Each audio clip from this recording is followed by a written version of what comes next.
Ladies and gentlemen, what is up? Welcome to the Think Big podcast.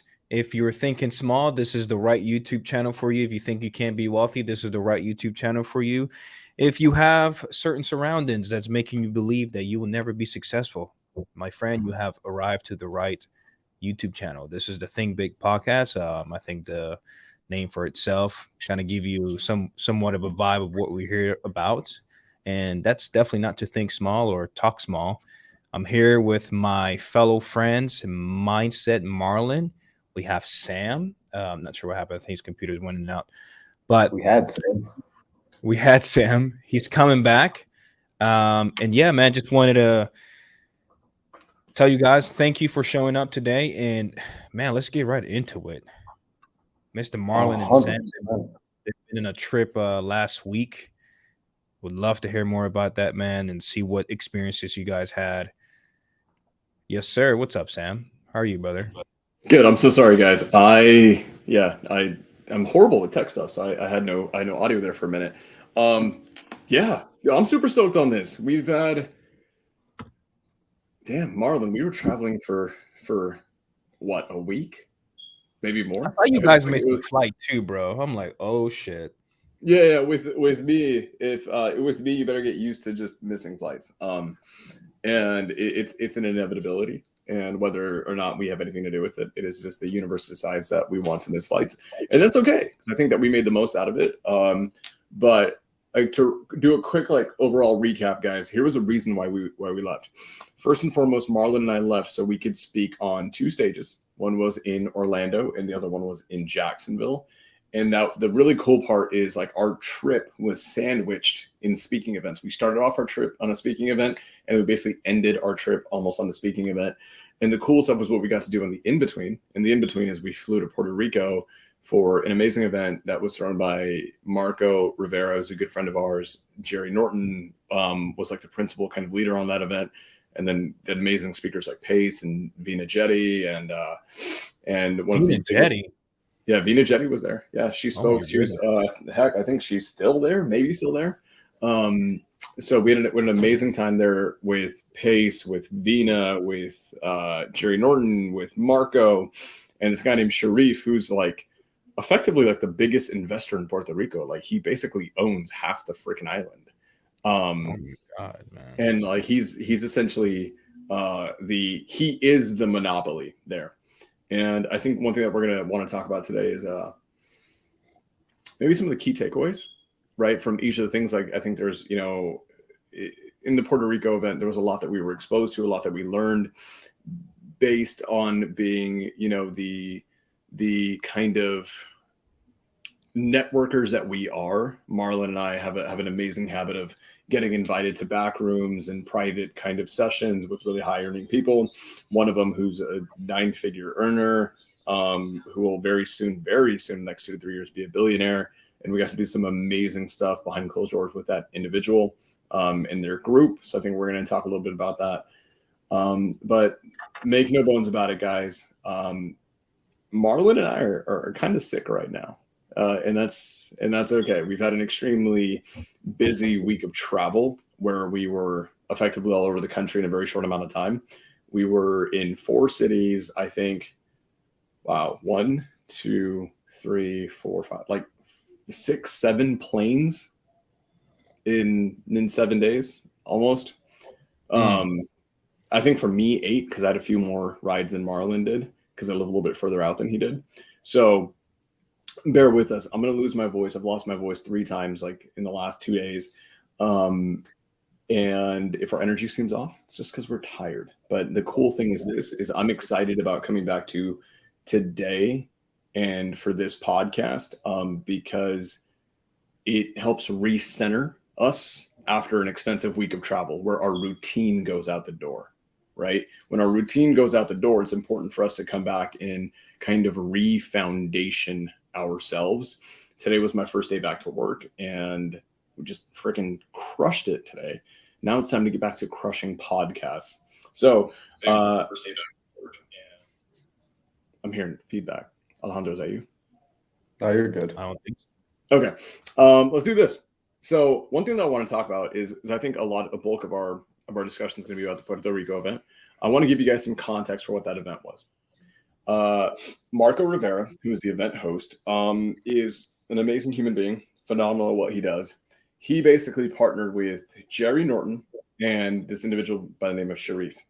And Jerry and Sharif are basically buying hotels in Puerto Rico. And I want to talk to you guys what the opportunity vehicle is, why Puerto Rico is such an amazing an amazingly viral topic in the investment space right now. And it's effectively because there is more cash on cash opportunity there right now than anywhere else in the country.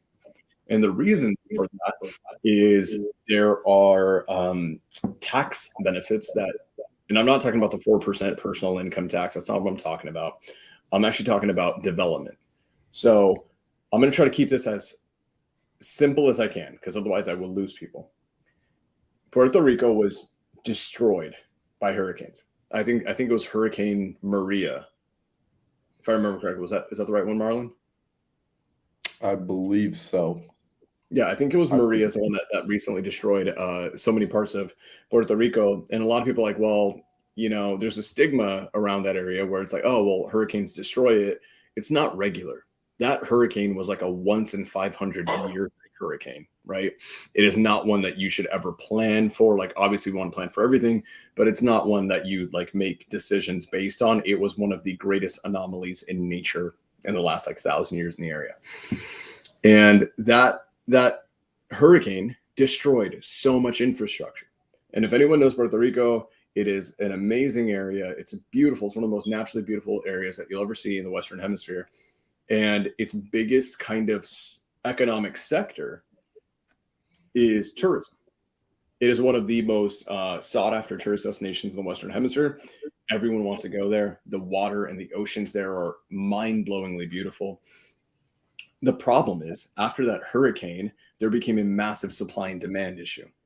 The hurricane left so many hotels in San Juan, which is like the main kind of economic sector there, as shells. Roofs were destroyed, properties were completely destroyed.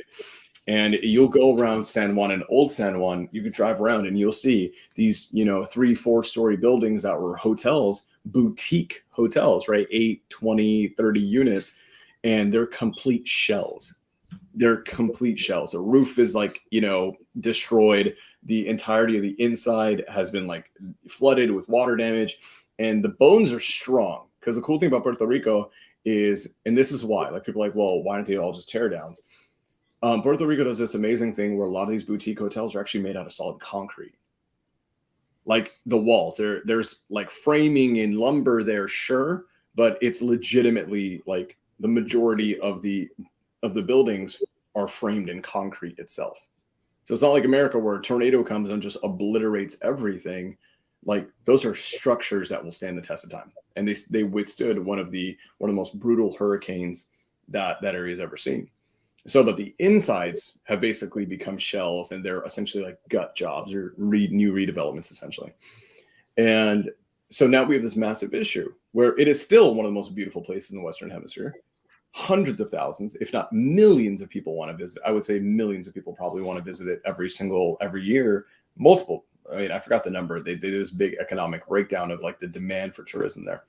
And the problem is, Alejandro, that they actually don't have enough beds. That's the number one issue. Like they would need to 85x what they have right now to handle the tourist demand. So there's massive demand, but there's no supply, right?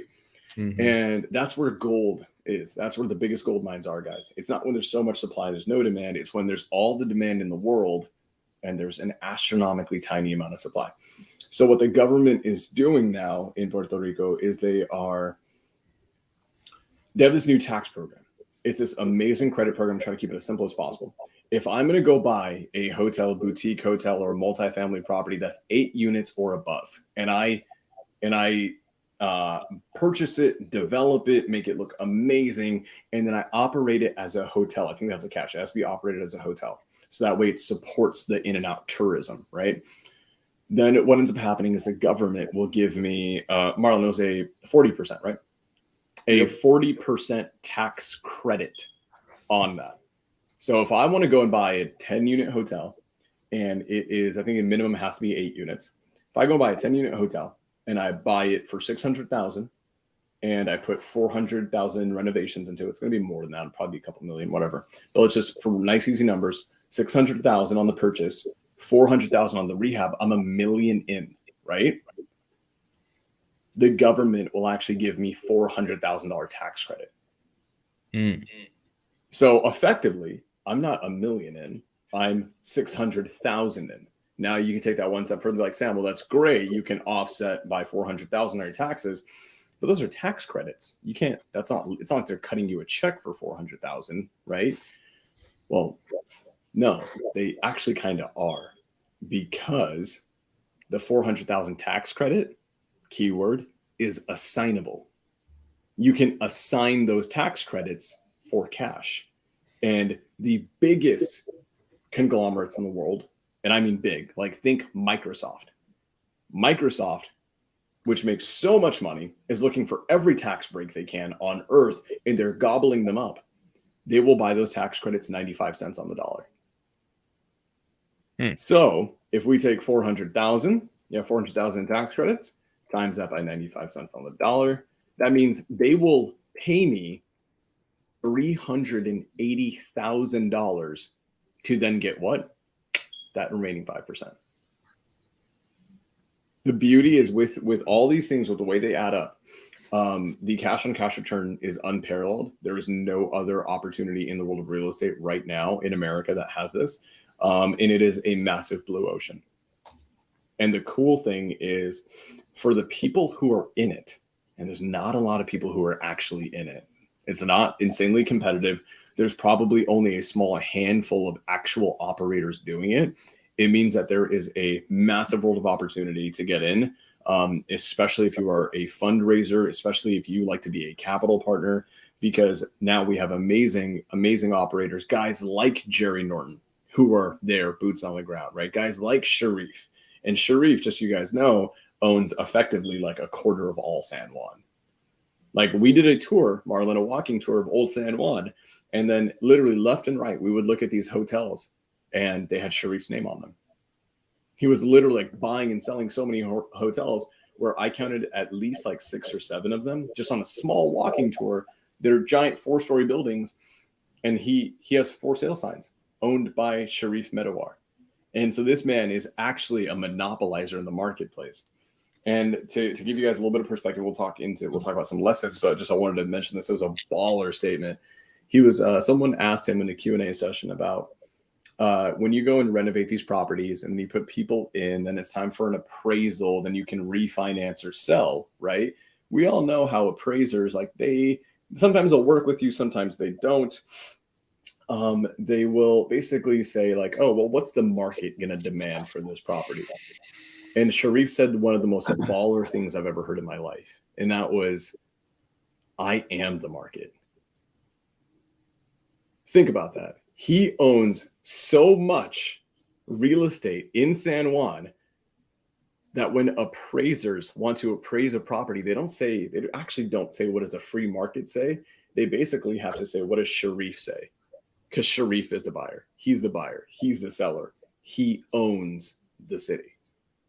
And the cool thing is there's a massive world of opportunity now for everyone in our community and our ecosystem to basically partner and invest with Sharif, with Jerry Norton. And there's a lot more that can go into there, but I want to just kind of give you guys a understanding of why we were there, what the event was about. And the event was all these investors from the mainland go to Puerto Rico, learn and educate about this massive opportunity, this opportunity vehicle in Puerto Rico, and then meet the operators behind the scenes. And of course, they raised a ton of funds. I think they raised tons and tons. I think they raised a few $1 million minimum just to be able to go and purchase more hotels. And it was such an amazing thing. Vina Jetty, while we were there, she went and bought a hotel. Like, didn't put it under contract. They owned it. They went to an auction and just bought it right then and there. Because then here's the wild thing. They didn't buy an existing hotel. They bought a rundown single family home on a gigantic plot of land I believe it was in San Juan or Old San Juan. They bought it at auction for $150,000. They're going to demo it. build a hotel on it, redevelop it, leverage the tax credits, and then be in it for pennies. And I believe this one has ocean views. I can't remember correctly, but like that's how much opportunity there is for people to go up literally at auction and just purchase stuff right now that will have multi-million-dollar exits. And the cool thing is almost every one of these deals has a multi-million-dollar exit. Wow. Insanity. Absolute insanity. So now everyone knows why the hell we were in Puerto Rico. We were in Orlando to speak. We were in Jacksonville to speak and meet everyone that we could. I see Donabelle here. Donabelle was with us in Jacksonville. Absolutely amazing human being. You know, such a good time hanging out with you and meeting you. But I want to talk about Puerto Rico. I want to talk about, you know, maybe some of the revelations that we've had. There were so many people there, so many investors from all over the country, a few people who were even international. And I think the theme of the day was, a lot of people don't realize this, but I realized that, and it was kind of the underlying theme of the day. We always talk about get into bigger deals. Sure, we'll talk about that. But I want to talk about this specifically. And that's the riches are in the niches. That was a saying that was told to me a long time ago. When there is an opportunity sector that nobody knows about and you are the front runner in it, it is your easiest way to build an empire by far. And that was an amazing thing because this niche of hotels and boutique hotels, it is allowing people to aggregate wealth with very little competition. And the cool thing is, like, the gigantic hedge funds that are on the mainland, they're not playing ball at the same level. The biggest investors in the mainland, they've got a mindset break where they, even though Puerto Rico is a U.S. territory, it works in the U.S. dollar, they just have like a mindset disconnect. So they're not wanting to play ball there, which means the ones who understand it, who are educated, who have the resources, they're going to front run huge. And to put it into perspective, there are people, they're buying hotels right now and they're putting up their hotels next to the Vanderbilt Hotel. The Vanderbilt family is one of the most wealthiest families in all of human history, and they've owned real estate there for almost a century now. And one of my friends is actually buying a hotel next to the 5-star Vanderbilt resort, not like a mile down, not a quarter mile down, literally the next plot over is a beachside hotel that they're going to build probably up to 5 stories tall with minimum 20 units, operated as a boutique hotel next to one of the greatest American empires of all time in the Vanderbilt family. And then one of my really good friends, Robert Wensley, who we'll talk about a little bit later, is the owner of Investor Lift. We got to hang out with him. He's a phenomenal human being. He likened the opportunity in real estate. I want everyone to hear this. This is so powerful. He likened the opportunity in Puerto Rico right now to being like the opportunity of buying real estate in New York City in the 1920s. There is no new development in New York City. It's packed. It's done. There's no more land. In order to build more, you have to tear stuff down. Imagine if you were one of the families that had a monopoly. New York City was monopolized. It was monopolized by the Vanderbilt family, by the Rothschild family, which are the wealthiest families, legacy families out there. And in the 1920s, they gobbled up development because they saw what 100 years would look like from them, right? If you could all go back, regardless of politics, regardless of if New York City's landlord friendly or not, if you go back to the 1920s, would you not gobble up as much real estate in New York City as possible? Without a shadow of a doubt. And the coolest thing is some of the biggest players in Puerto Rico understand that this opportunity is the same as that. So you're saying I should go buy from Puerto Rico right now? I'm saying that there is a very amazing opportunity there. That being said, is it a opportunity that's going to be here forever? No. It's an island. Eventually the island will be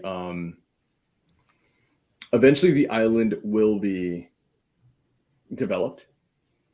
One really cool thing is that Puerto Rico is actually building a second airport. So one of the real amazing opportunity zones there is that there's only one airport.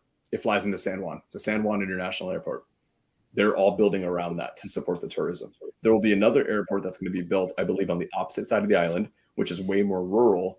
And then so what's everyone doing there? They're gobbling up the land next to that airport where that airport's going to be built. And they're going to build 8, 10-story boutique hotels. And the cool thing is they're all charging $200 to $300. We looked at it because we were looking for our hotels because we almost got stranded one night. The good hotels are all $300-$400 a night. And they're all having 90 to 100% occupancy. Like, if you guys want to like just do the math there, they'll say $350 a night for like a 5-star boutique hotel. You have 22 units. Let's say 20 units. That's $7,000 per day. Times that by 30.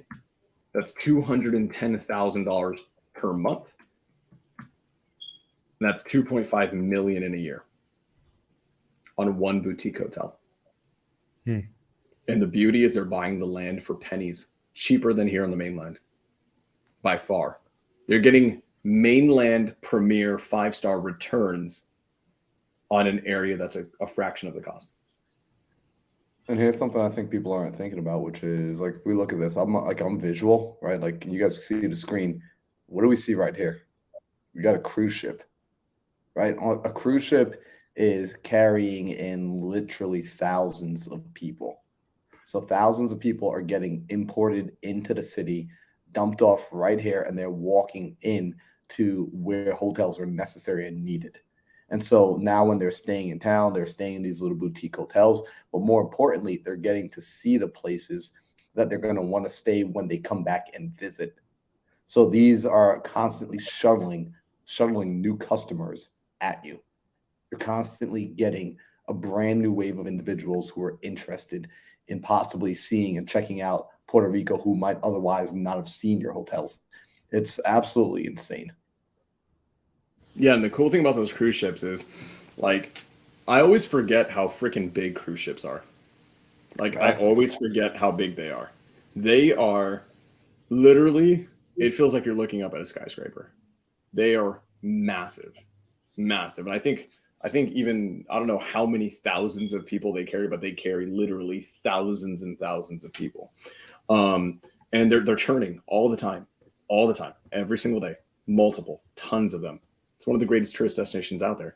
So Marlon's 100% right. So you've got this ability to buy land for pennies. You can do development for pennies as well. Guys, the development there, the cost of developing is actually cheaper there than here on the mainland because you can get labor at a relatively cheaper price point. And then you're getting a 40% tax credit that you sell off. So if you think you're in it for $1 million, you're actually not. You're in it and your expenses at about 600, which means you have what happens to your equity. You've got a baked in gigantic amount of equity. And then on top of that, you're going to go rent it out and then refinance in 2 to 3 years, where you've already got a built-in 40% equity spread. And then you've got renovations and you know, this giant amount of commerce that's coming in, boosting the property value because you're doing so much with it. And a lot of these guys are not just stopping at hotels. Here's where they take it one step further, because investors are amazing problem solvers. The first floor on most of these places for all these like 5-story, buildings is, most of these places are 5 to 8 stories. The first floor and the rooftop usually are not for anything other than food. So the first floor, they'll actually lease or partner with a local restaurant that freaking crushes it. So you have 2 different lease types, right, or partnership types, where you've got the guests coming in and paying for the rooms, but the first floor is usually like a 5-star restaurant or local amazing restaurant. And what they're doing is that's bringing in people to come in and pay the restaurant. Ideally, the owner of the hotel partners, doesn't just lease to the restaurant, so they can do triple net if they want. Ideally, they're looking to partner and be a partner in the restaurant. They're making insane amounts of money on the food intake. Also, the restaurants are servicing and doing food carry up to the people who are staying in the 20, 30 units. So if you're in the hotel and you're staying overnight and you want an amazing 5-star meal, you just call the freaking front desk and make an order, and the restaurant will literally bring it straight up to you fresh. It's DoorDash times a million. And then the rooftops, most of these places that are renovating are trying to do what? Nighttime bars, music, cocktails, and then have a different level of economic growth on the top. All of that effectively at a 40% discount, which, if guys, to put it this way for my wholesalers out there, think about it this way. They've got a flip that they're selling and getting ARV at, but on every single one of their properties, they're locking up the contract at 60% of ARV. Like in a rough amalgamation, that's exactly what this is. They're getting ARV sale price points, ARV benefits, but they're only all in at 60% of ARV. Think about if you're a wholesaler and every single deal you're locking up at 60% of ARV, 600,000, and you're selling it at $1 million. It's insane. It's absolutely insane. So let's talk about it. One thing that I think was really prevalent, Marlon and I talked a little bit about this, actually a lot about this, is getting into bigger deals is daunting. Getting into bigger deals is a lot easier than you might think if you've got the right skill sets for it. A lot of people want to get into bigger deals. Like, Sam, I want to buy a 200-unit apartment building, right? And I want to buy giant multifamily. I want to buy self-storage, all this kind of stuff. And I see a gigantic fallout rate. I would say 99% of the people who come to me, and they're single-family investors, and they do rough amount of deals, whatever, and they say, I want to go to multifamily, I would say 99% of them fall through. And the reason is usually because it's a totally different language, it's a totally different animal, it's a totally different ball game. The benefits are completely different in multifamily and in big self-storage. And they don't have the right tier skill set. I think being an operator in these big deals is extremely difficult. You have to live in that space for a long, long, long time. You have to have insane amount of resources to be the operator. Guys, to put into perspective, the operator on a lot of these deals are guys like Jerry friggin' Norton, who's been one of the most established investors in our entire industry. And he will partner with other operators. That's the crazy thing. Jerry Norton is like, orchestrating the deal, creating the deal, and then he's partnering with the local operators to help him run it. So even like the best in our industry are leaning on support. But the thing about Jerry is that he talked about this thing where he broke down what you really need on a deal. And this goes for everything, but this really stands true in the multifamily boutique space, self-storage as well. There's 3 real components to a deal. The guy who creates the deal, the guy who structures it, the deal maker. There's a guy who funds the deal or can bring funds to deal, right? This is the guy who is an amazing capital raiser, marketer, influencer. And then there's the person who will basically operate the deal forever on after, right? And then I hope he is, because Jerry Norton's our homie now. Love him. So with Jerry, he's a phenomenal deal maker. And I'm sure he's going to stick around for the operations. Why? Because he lives there, but he's partnering with some of the best operators like Sharif, who literally owns half of San Juan, right? Which is freaking insane. So then here's the problem I see. People get into multifamily and they get into self-storage and boutique hotels, and then they try to be Jerry when they're not Jerry, and they don't have Jerry's skill sets, right? Jerry's a phenomenal deal maker because he's done thousands and thousands and thousands of deals. So he knows how to create a deal out of thin air. He understands it, right? But if you're newer and you've only done 20 deals in your entire life and they're all single family home, you may not be the deal finder that Jerry Norton is. If you've never even managed your own fix and flip and you want to be the deal manager for a boutique hotel that's a shell that you're going to renovate and turn it into a 20 unit, you're going to put $1 million into renovation, and you've never done a single family fix and flip, you're going to have an extremely difficult time.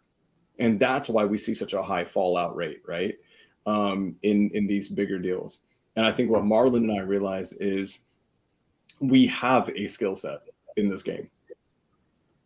And the cool thing for me, guys, is that this skill set is something that I have in the single family space.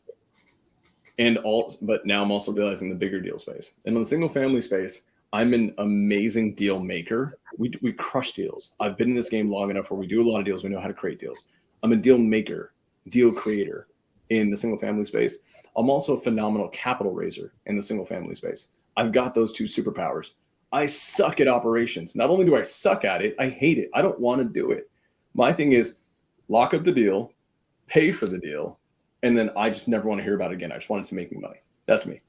In the multifamily, in the bigger deal space, I don't have those two. I only have one. I'm not a deal maker. I'm not going to go start marketing, and I'm not going to go start creating a new pipeline to do acquisitions for hotels. It would be too much of a hassle. It wouldn't work. But guess what? Being a capital raiser is way more synergistic with who I am.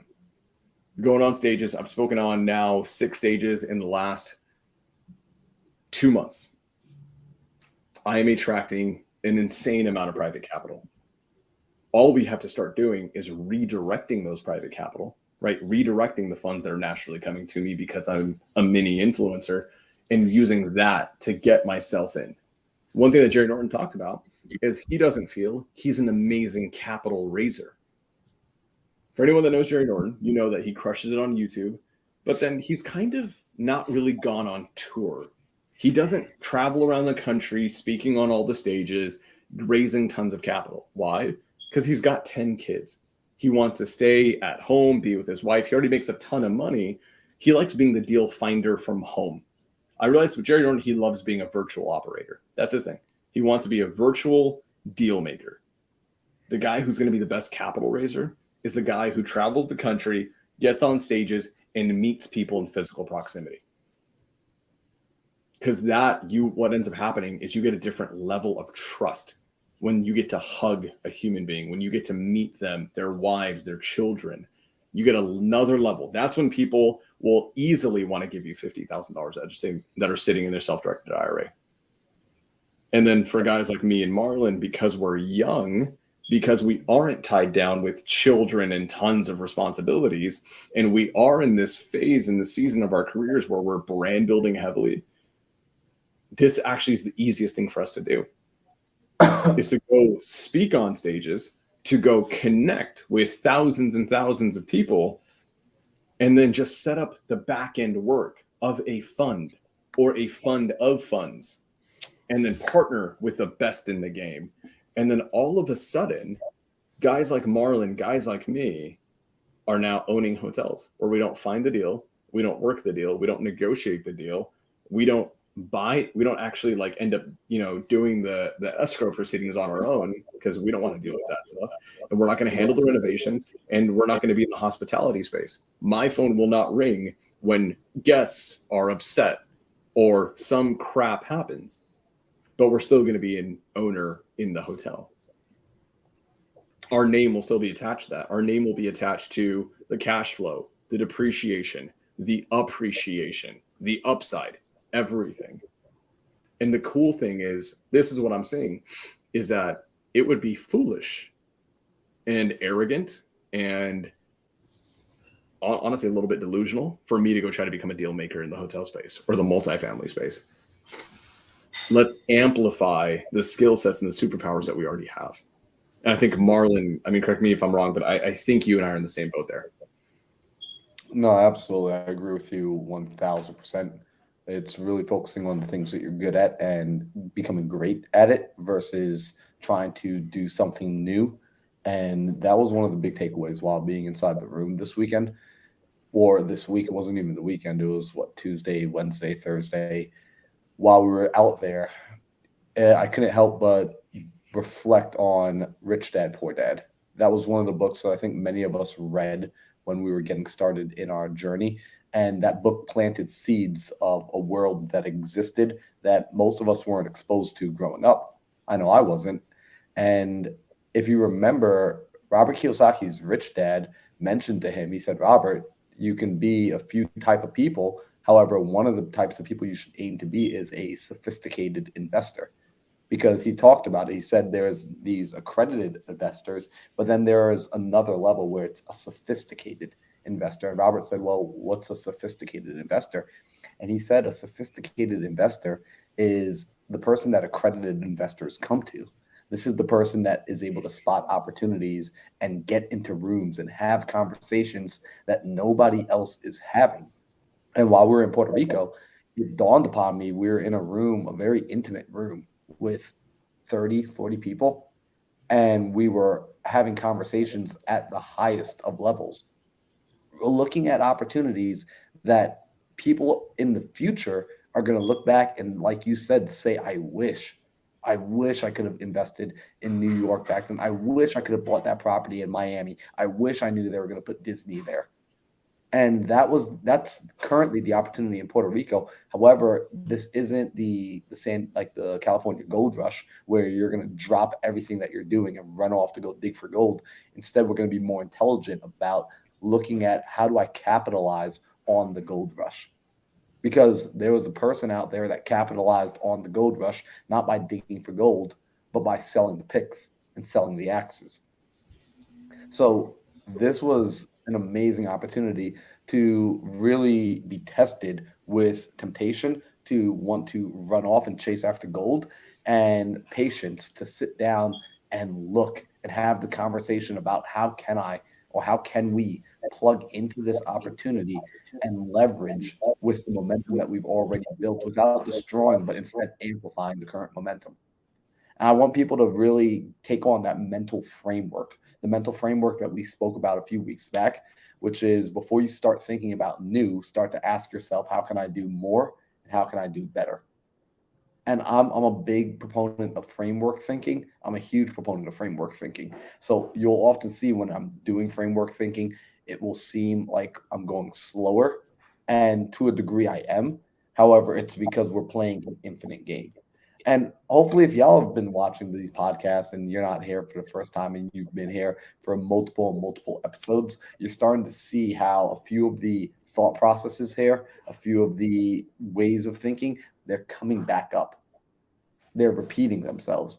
And you're seeing the consistency with that.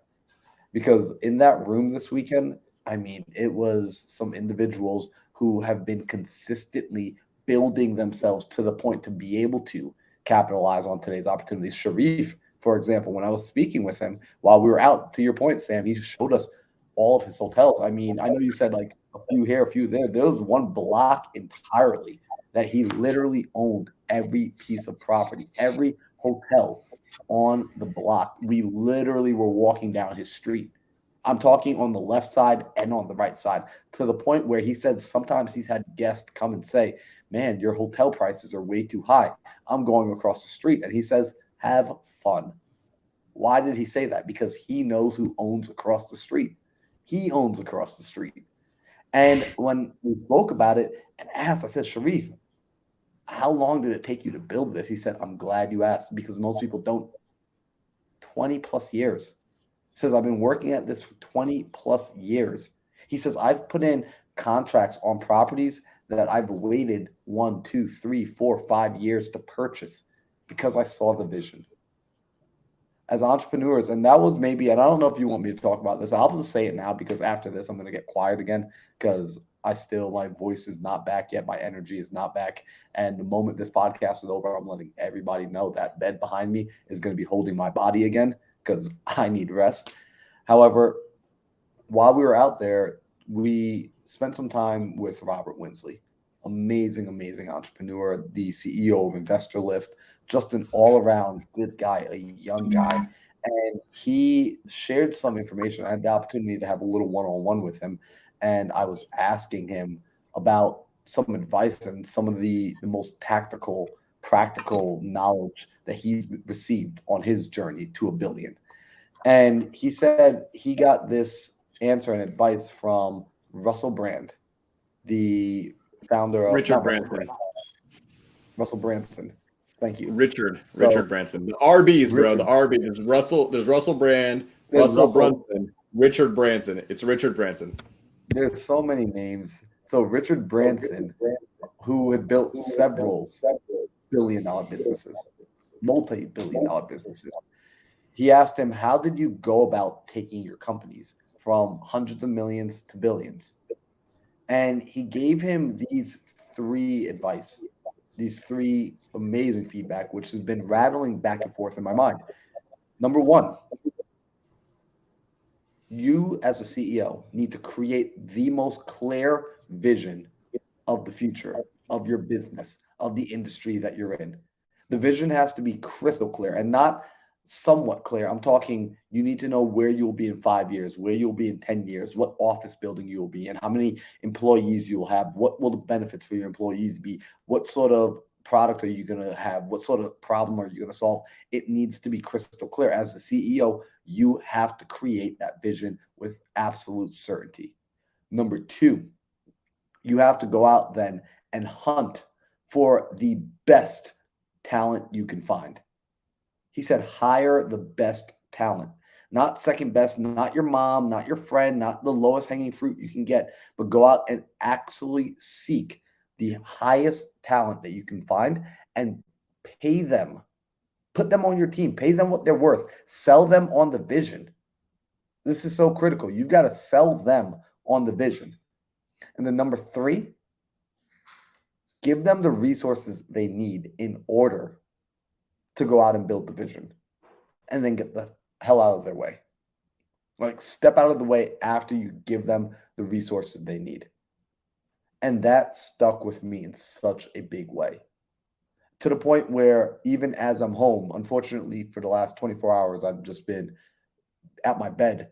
However, the most important thing I realize right now is sitting down and looking through and creating and recreating and refining and redefining that vision, that map.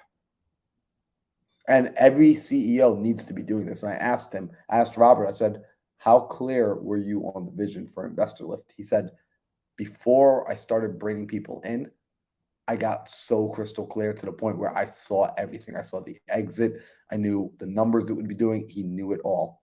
There wasn't an ounce of doubt left in him in regards to this particular thing. And your job as the CEO is to eradicate doubt and replace it with certainty. So that was a fun weekend, man. That was a fun week. Obviously, Dude, I'm gonna let you rest your voice a little bit, because you need it. And guys, I just want you guys to really truly love on Marlon here, because Marlon and I went freaking insane, but I would say Marlon went even harder, because this dude wakes up and literally runs 10 miles every single day. Doesn't matter if we were in Orlando, it doesn't matter if we're in Puerto Rico, it doesn't matter if we're in Jacksonville, it doesn't matter where the hell we are. This man will literally get up and go work out no matter what. He is golden with these rules. And so please give him love. The fact that he will do that and show up here to re-get his routine when he could have just backed out and just be on that bed behind him and then want to share. Because guys, this is stuff that, like, literally, these are, just so you guys know, Marlon and I are probably still processing. We're still processing revelations. We're processing epiphanies. We literally were hanging out, not at the event. What he's mentioning, this conversation with Robert, was not at the event. It wasn't at the event, that we paid a ticket to get into, or we were guaranteed that time. This is at his home. Marlon and I, and a few of our friends were invited to his private home late at night to hang out with him and have an amazing experience there. And just so you guys know, I'm not going to say what, but Robert himself did turn down basically a multiple 9-figure offer on his company. He turned it down. And he said, again, one of the most baller things I've ever heard in my life, he literally told them, you'll offer me more next year. And then he said no. And we're getting wisdom from this man. And the wisdom that he basically got from Richard Branson. Guys, you guys know Virgin Mobile? They're literally sending spaceships, into outer space. That's Richard Branson. Virgin Mobile, the entire conglomerate of that, I believe he owns over 400 companies. And that's his advice, which is one of the most beautiful, beautiful things ever. So Marlon and I are still processing. We're still understanding what this means and how we're going to apply it to our things. Marlon, in all the things that he does as one of the greatest mindset coaches, in my opinion, in the industry, me with all the other things that I'm working on in my business that I'm actively scaling heavily, we're basically applying all the things that we're learning from these billionaires. Make no joke about it, make no qualms about it. Sharif himself is actually verifiably a billionaire right now. And we got a lot of wisdom from him as well. So it's really cool for us to be able to come out here and share this with you, because these are talks that Marlon and I could have on our own privately, but Marlon was sick. I told him, hey, dude, go rest up. And he's like, nah, I'd rather just come out and share it and like let people know what's happening. So one thing that I want to hit on though is the power of focus, right? Robert himself was asked, and I'm always surprised by this because you guys can imagine if this guy's turning down a multiple 9-figure offer for his company, and he's 32 years old, by the way, guys, 32 years old, and he will make $1 billion exit in his company, guaranteed. I asked him, why don't you buy real estate? Why don't you buy real estate? Like your tax bill must be insane. Why don't you buy real estate? And before I go any further, I have to say this. This happened while we were traveling. Tanisha, we love you. Congratulations on getting married. We all wish that we could have been there. We all wish that we could have celebrated that moment with you. I believe we were in the car, Marlon. I think it was you, me, and Hung. And I was like, guys, like everyone just shut up. I'm like, look at the phone. And it's Tanisha at the altar getting married. And it was one of the most beautiful things we've seen. So congratulations. I can't wait to see what this next chapter of your life looks like. But yes, Donabelle, yeah, he is, he's 32 years old right now. He just turned 32 and he turned out a multiple 9-figure offer for his company. He will sell it for easily $1 billion, easily in my opinion. And the wisdom that we're getting from him is insane. So I asked him, I was like, bro, like, why aren't you buying real estate? Why don't you own all these things? And he said something so powerful to me.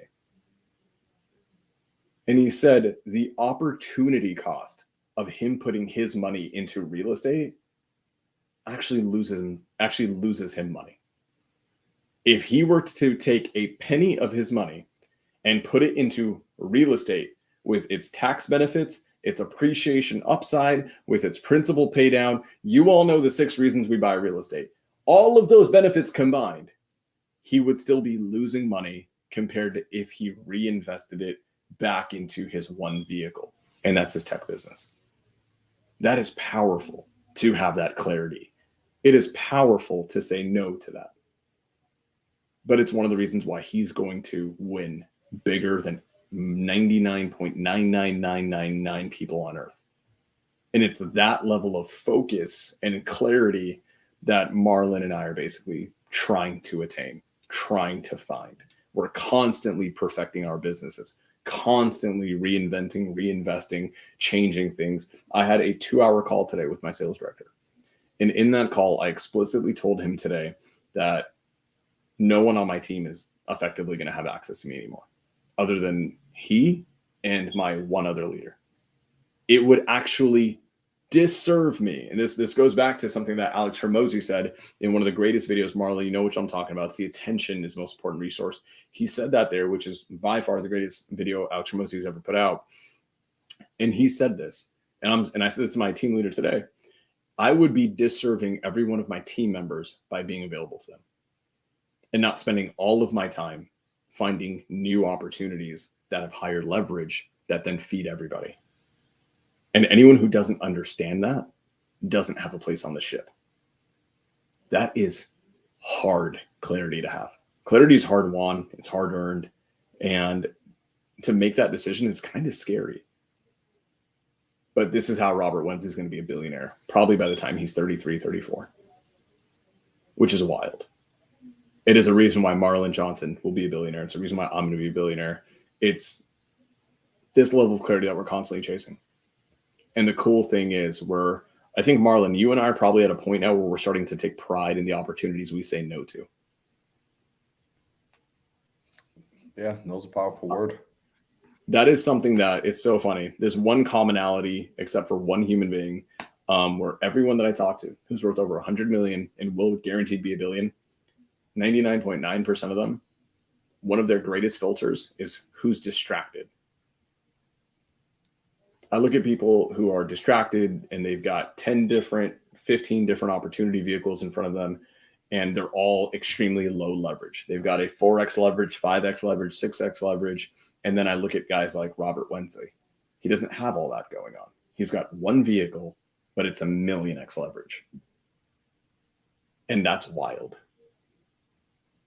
And the reality is it takes a tremendous amount of discipline to understand your own strengths, your own weaknesses, your own tolerances, what you're good at, what you're not, and to find a vehicle with that leverage and stick only to that. You can become, I've realized this, guys, becoming a millionaire is so much easier than people think it is.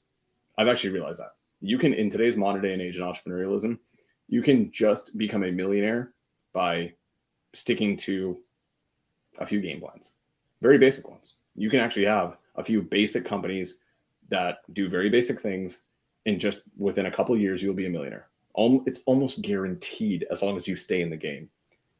It is not a guarantee to become a billionaire. There's a level of strategy, there's a level of execution, there's a level of competitive advantage that's there that you have to have. And the one thing that comes into it is discipline and clarity. It's something that I'm so blessed to have.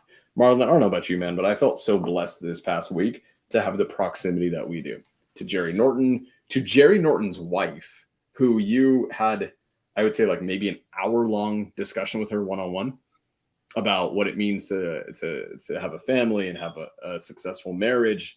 And then as Robert Wensley was giving us billion-dollar business advice, we just lost Marlon. That's sad. But as Robert Wensley was giving us billion-dollar business advice, Anne Marie Norton, Jerry Norton's wife, was giving us billion-dollar marriage advice. And so I don't know about you, man, but I am so blessed to have had the proximity that we did this past week. Hey, I'm curious to know what his wife said. Anything that stands out, Sam, from that? Yeah. So she you guys were around amazing people over there. Oh, dude, Anne Marie Norton she's amazing. She's actually planning on having her. She's going to be coming onto the podcast here in a little bit, because I mean the game she was dropping was just incredible. Like truly just really, I mean, from raising the kids, I guess one of the biggest things I would say that is the tactical, practical, everybody listening, right? Tanisha, Jess, Donabelle, right? If you're listening right now, one of the things Anne-Marie said is she looks at the home as her forefront. In their marriage, in their collaborative union, Jerry is allowed to go out and build their real estate empire and their fiscal and financial empire. And not to say that she doesn't also have that talent. However, she's allowed him during these times to go out and be that person, to go and build the outer world's empire. And she has taken full ownership of building the inner empire. She calls it Home Inc. or Norton Inc., where she treats the household as a business. Because sometimes people look and they say, well, my wife doesn't work, right? She just stays home and takes care of the kids. I almost want to slap people. Like when men say that, I want to slap them in their face. To say that she does not work, she's a stay-at-home mom. That means, to me, he does not understand the importance and the value that that woman is bringing. Because being a stay-at-home mom is a full-time job. It is tougher than building a business. You're building a life. And so when she was taking on this challenge, she saw that in order to do so at the highest level, in order to be able to match, right, because we're partners, Jerry's growing in the real estate space, she's growing in Home Inc. In order to match that, just like anyone who wants to grow a 7, 9, 8, 10-figure business, you need systems. And so she began to implement and seek out and search for systems in her business that not only allowed her to predictably create a result over and over and over, but also when we have systems, what does it allow us to do? It allows us to delegate. It allows us to be able to hire out tasks. And so she took the same premise from business and applied it to the household. And this allows her to keep her focus on the highest leverage, highest priority task, which is actually spending time with the kids, actually teaching the kids. And this is like anything else. It had to be developed over time, which is why I'm excited to talk to her about her journey, because we make this foolish mistake of looking at a person where they're at now and assuming they've always had the same resources, knowledge, and capabilities from the very beginning, but not recognizing that it was a progression, that at one point they were broken, living in, next to not poverty, but next to it. And so they didn't have the ability to hire a nanny, to hire a chef, to hire a house cleaner, to hire somebody to drive them. They didn't have those things. And yet the systems still needed to be created. They still had to be resourceful because they did not have the resources. Now, we're not going to be able to jump and dive all the way into it. One, because I'm selfishly saving my voice. And I'm not going to talk for an hour. Plus, we have 4 minutes left in this episode. And I think it's important that people pay the dues for being here, because this is a show that if you are getting value from, like, we're glad we made this show so that you can get value. Like Sam said, we get proximity, each of us, Alejandro, Sam, myself, Daryl, we get proximity to individuals that are operating at an extremely high level. They open and they share their secrets with us. And these are rooms that sometimes we get in for free. I'll be honest. Yeah. Just because of relationships. Oftentimes, though, we have to pay our way to get there, right? We pay to play. And so it's easy. And I see people do this. They step into these spaces where they learn these trade secrets and they want to hold on to it and they want to hoard it. And I've been tempted to do so in the past just because of how I was raised, that I felt like I got a secret and now I don't want to share it with anyone because this secret is about to make me a killing. And yet our mentors, our brothers, people that we look up to have shown us that the true way to wealth is to give. The secret to living is giving. And so this is our opportunity to come back and give. And if you want to be able to give as well, we make it very easy for you to do so. And that's by sharing this podcast, and more so sharing your takeaways with a friend. Whatever you learn tonight, whatever you learn from watching these, I want you to be able to go and have a conversation. Continue the conversation with your spouse. Continue the conversation with your kids. Hit up your business partner and say, hey, let's get on a call tonight. Let's talk. I got some new ideas, some new inspiration after watching the episode. And keep the conversation alive. Also, the way these episodes get out to new people, we want to be able to share this podcast with a lot of people. My goal is to be able to reach 7.8 billion people in my lifetime. I'm not trying to do that in a year. I'm not trying to do it in a month. I'm trying to do that over the course of a lifetime, which means I've got to build brick by brick along with people who I know, like, and trust that want to give value, like Sam, like Alejandro, and like you. If I'm going to be able to do that, if we're going to be able to do that, we need you to share this to somebody that you think would benefit from it. Share it with somebody who needs to hear this episode, who needs to be a part of this conversation, and let them know that you want to see them win. That's the reason you're passing this on to them. It's because you want to see them win. So that's all I've got to say on the point. I appreciate y'all for being here. Sam, Alejandro, you guys want to wrap it up with anything for the folks tonight? Yeah, I'll say this, guys. Just, you know, and I'm glad that you didn't go into it any further. Just selfishly, so we want to share that value, guys, with you guys, with Anne Marie Norton. I didn't know we would have announced that here, but Marlon said it. So just you guys know, look out for it. Pay attention to Marlon's social media. Also pay attention to mine. Anne Marie Norton will be on the Into the Mind podcast. And then she will also be on the Origin Story podcast, which is mine with my co-host Logan. And then I'll say this here too. Jerry Norton is also coming on the Origin Story podcast, which is going to be an amazing time. And then I'm just going to plant this seed here. You may see one of these brown boys here, and eventually multiple of us, on Jerry Norton's podcast this year. Super stoked. That being said, guys, I actually want to be a little bit selfish with this. And by selfish, I don't mean towards me. I mean towards one of my best friends. Marlon didn't have to come out with me this past week. I actually was supposed to do this entire trip on my own. And I decided that there is a loneliness to travel. There truly is. There is a loneliness in traveling. I've realized that, speaking on so many stages. And I reached out to him and I said, hey, like, this is going to take you away from your business and there will be infinite return on the back end. But are you willing to come out with me for a week? Uproot and just come out with me for a week. And then he literally thought about it for all of 0.25 milliseconds and said, I'll make it work. And then I believe Marlon got the return that was worth his time on it, 1,000%. But this is the cost that he's paying now, is he's going to be sick and out of it for the next couple of days. And that hurts his business. But I love the fact that he went there, absorbed all that he absorbed, and his first thought process is, how do I pay it back to everyone else? So don't even worry about subscribing to me. Don't even worry about following me on Instagram. Just go pour some love on Marlon for doing that, for being so self-sacrificing and being a servant leader.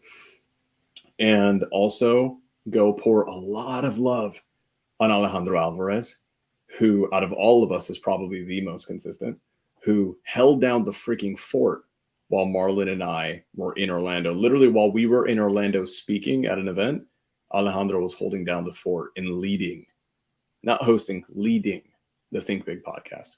So Alejandro, I love you, brother. Thank you so much for that. You always have our back when we have other things going on. You deserve the world, and I can't wait to see you in the next room, because I know you're actually coming with me for a couple of these.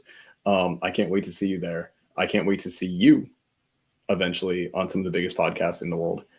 Guys, go pour a lot of love on these two guys. Both subscribe to both of them. But that's it for me this week, guys. Let's do it.